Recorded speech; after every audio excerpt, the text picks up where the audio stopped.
இந்த 2 விஷயங்கள் இன்னொன்னு நான் கேட்கணும்னு நினைக்கிறது, இந்த நைட் ஸ்டடி இல்ல அதிகாலையில எழுந்து படிக்கணும் அப்படின்னு சொல்லுவாங்க.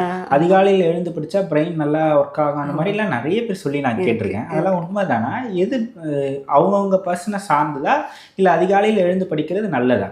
ஆக்சுவலி அதிகாலையில் எழுந்து படிக்கிறது நல்லது. ஏன்னா நிறையா மூவ் ஆகும். ஆனால் என்னாலேயே வந்து காலையில் சீக்கிரம் எந்திரிக்க முடியாது. அதுக்காக நான் அதிகாலையில் எந்திரிச்சு தான் படிப்பேன்னு நைட்டு படிக்காமல் இருக்கிறது தப்பாயிடும். கரெக்டாக நைட்டுமே ரொம்ப ஒரு 11க்கு மேலாம் முழிச்சிருக்காதீங்க.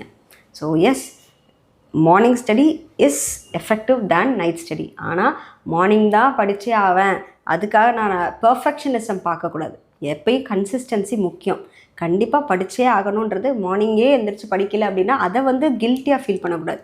அல்டிமேட்டாக நம்ம படிக்கணும். ஓகே, எஃபெக்டிவாக இருக்கிறது காலையில் எந்திரிக்கிறது நல்லா ஒர்க் ஆகும். ஆனால் காலையில் எந்திரிக்கிறதே உங்களுக்கு வந்து எந்திரிக்க முடியலன்னு கில்ட்டி ஆகுது அப்படின்னா அது ஒர்க் அவுட் ஆகாது. நீங்கள் வந்து உங்களுக்கு செட் ஆகிற டைம் படிச்சுக்கோங்க.